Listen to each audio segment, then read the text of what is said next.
ప్రతి ఒక్కరు ఇది గుర్తుపెట్టుకోండి. ఎవరికైనా ఇంతే. మహా చేస్తే వీళ్ళు ఏం చేయగలుగుతారు? దొంగ కేసులు పెడతారు, కాదండంలా బెదిరిస్తారు, కాదండంలా మహా అయితే 3 నెలలు లోపల వేస్తారు. అది కాదండంలా. కానీ ఏం చేస్తారు? 3 నెలల తర్వాత మళ్ళా వస్తాం, రెట్టించిన ఉత్సాహంతో మళ్ళా పనిచేస్తాం.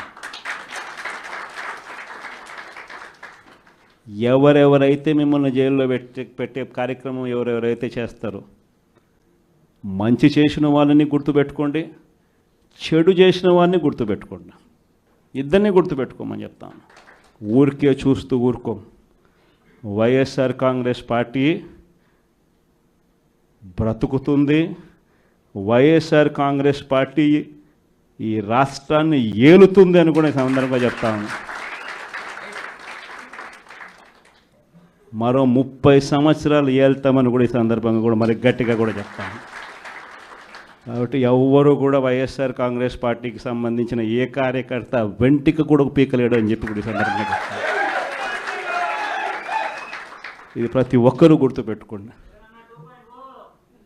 ఒక్కటే గుర్తుపెట్టుకోండి, ఈసారి జగనన్న 2.0 కొంచెం వేరుగా కూడా ఉంటుంది.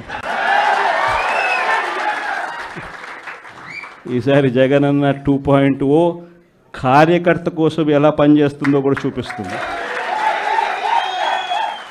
ఇది మాత్రం నేను ఖచ్చితంగా చెప్తా ఉన్నా. ఎందుకనంటే జగనన్న 1.0లో బహుశా కార్యకర్తలకు నేను అంత గొప్పగా బహుశా చేయలేకపోయి ఉండొచ్చేమో. ప్రతి పథకము ప్రతి విషయంలోనూ కూడా మొట్టమొదటిగా ప్రజలే గుర్తుకొచ్చారు. ప్రజలకు మంచి చేయడం కోసమే నా టైం కేటాయించా, నా తాపత్రయపడ్డా, ప్రతి విషయంలోనూ దానికోసమే అడుగులు వేశా. కానీ జగనన్న 2.0కి వచ్చేసరికి మాత్రం చంద్రబాబు నాయుడు కార్యకర్తలకు పెడతా ఉన్న ఇబ్బందులు చూశా, కార్యకర్తలు పడతా ఉన్న అవస్థలు చూశా, కార్యకర్తలు పడతా ఉన్న బాధను గమనించా. వీళ్ళ కోసం గట్టిగా మీ జగనన్న ఉంటాడని సందర్భంగా గట్టిగా చెప్తాను. విజయవాడ లాంటి కార్పొరేషన్లో కూడా 49 స్థానాలు మనం అప్పట్లో గెలిస్తే తెలుగుదేశం పార్టీ కూటమి వీళ్ళకు వచ్చిన స్థానాలు 14, కమ్యూనిస్టులకు వచ్చింది 1.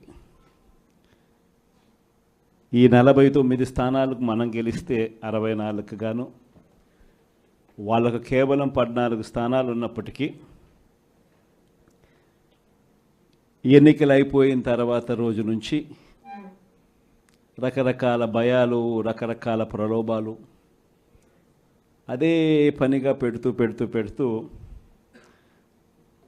ఒక 11 మందిని మాత్రం భయపెట్టో ప్రలోభాలు పెట్టో తీసుకోవడం జరిగింది.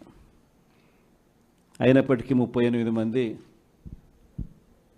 నిఠారుగా నిలబడ్డారు అని చెప్పడానికి గర్వపడతాను.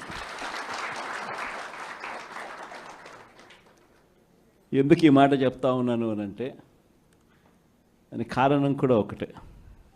ఇన్ఫ్యాక్ట్ ఏ కార్పొరేషన్ చూసుకున్నా, ఏ మున్సిపాలిటీ చూసుకున్నా, రాష్ట్రంలో ఉన్న ఏ జెడ్పీటీసీ పరిధిలో ఉన్న ఏ మండలం తీసుకున్నా, అటు ఎంపీపీలైనా కానీ, అటు జెడ్పీటీసీలైనా కానీ, సర్పంచ్లైనా కూడా, ఏది తీసుకున్నా కూడా ఎన్నికలు అయిపోయిన తర్వాత 3 సంవత్సరాల తర్వాత లోకల్ బాడీ ఎన్నికలు జరిగితే అటువంటి ఎన్నికల్లో ఈ రకమైన రిజల్ట్స్తో రాష్ట్రమంతా క్లీన్ స్వీప్ చేసిన పరిస్థితి వైఎస్ఆర్సీపీ ప్రభుత్వం, మన ప్రభుత్వం.